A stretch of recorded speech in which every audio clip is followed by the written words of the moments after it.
Steve has a terrible memory and couldn't remember if it was the moon, the Cadillac, or the can of paint. After a little thinking, he confidently pressed the submarine button. Where is Steve, and what jogged his memory? We're all writing this down, right? We're all... You should. Yeah. Steve has a terrible memory and couldn't remember if it was the moon, the Cadillac, or the can of paint. After a little thinking, he confidently pressed the submarine button. Where is Steve, and what jogged his memory? Good luck. This is giving escape room vibes. You know? Right. It is. Uh-huh. So this is not, it's practical. Not that that's not practical, but it's kind of, I mean, yeah, I don't know. You signed up for a puzzle. This is just life. I'm just thinking, where in life can you confuse these three items? I mean, in Cadillac and can of paint, you know, they're physically in front of you. So it's just moon is all very off-putting.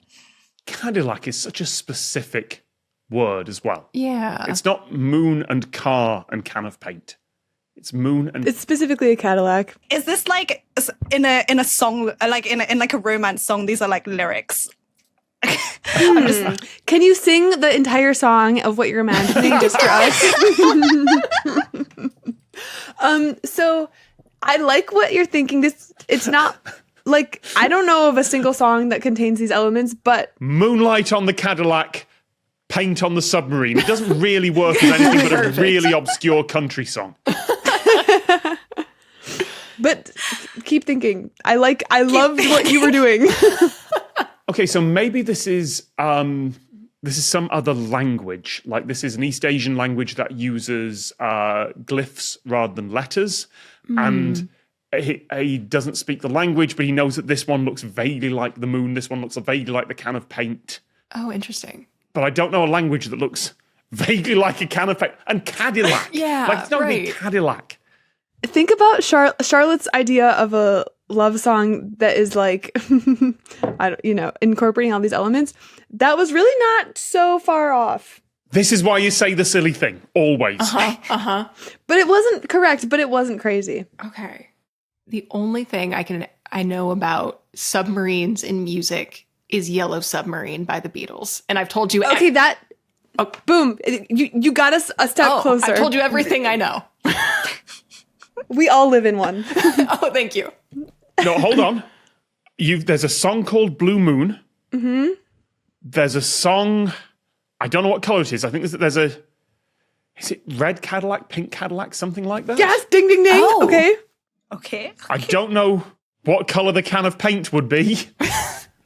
Black. The Rolling Stones paint it black. Oh. Tom, this is why you're Tom Scott. Okay, so yes, all of these things correspond to a famous song. Okay. Was he... Okay. Is there like a jukebox involved somehow? No, but I liked the idea. Okay. I like how we've pieced this together. We've had Charlotte's song and Alexis Yellow Submarine and my colours. Like, what are we missing? He had to find a link between these words and the submarine. And then he was like, oh, they're all colours. He pushed the button labelled submarine. Is he in an escape room? This feels escape room-ish. No, he's not he's not in an escape room, but he is in a place that can feel like an escape room sometimes. Like so many places in my life feel like escape rooms. The grocery store. And why would you not just write down the colours? Like, is Steve completely colourblind and needs some other thing to tell him which button to push? Well, I have no idea if Steve is colorblind or not, but Steve was trying to recall something from a few hours before. He was trying to recall something from a few hours before, and he knows the words moon, Cadillac, and can of paint.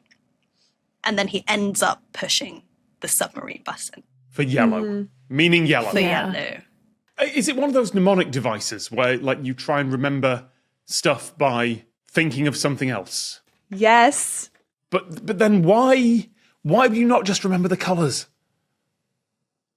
And why would you have a button with submarine on it? Well, the colors are helpful, but maybe this is a mnemonic for many, many people. And so some people that will be using this might be colorblind. Who knows? Some people that might be using this might be blind.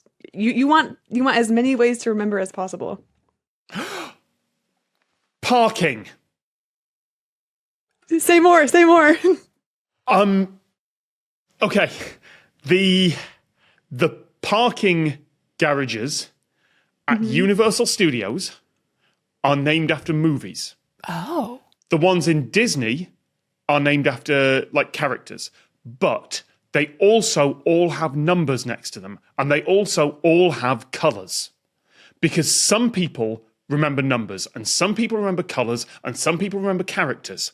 So is this the parking garage at Just stop there. No. Like, I'm trying to figure out where it is, because it's like, is this at a record store or like Capitol Records or something like that? It is a parking garage. It's not okay. I'm just going to tell you because I don't think that you could ever guess which one this is, but it's the multi-story Erie, Ontario parking garage in Chicago. Sure. Okay. Sure. Oh yeah, that one. I'm trying to lateral too hard. Yes. So Steve had left his car at the multi-story Erie, Ontario parking garage in Chicago.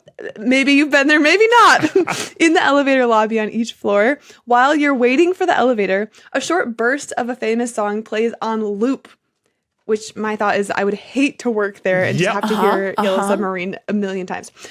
Each level has a different song. To further reinforce the mnemonic device, each song title has a color in it. Blue Moon, Pink Cadillac, Paint It Black, or in Steve's case, Yellow Submarine. There's also, in case you're curious, Orange Colored Sky, Brown Eyed Girl, Bond of Gold, Purple People Eater. This is very fun. I would have so much fun designing this.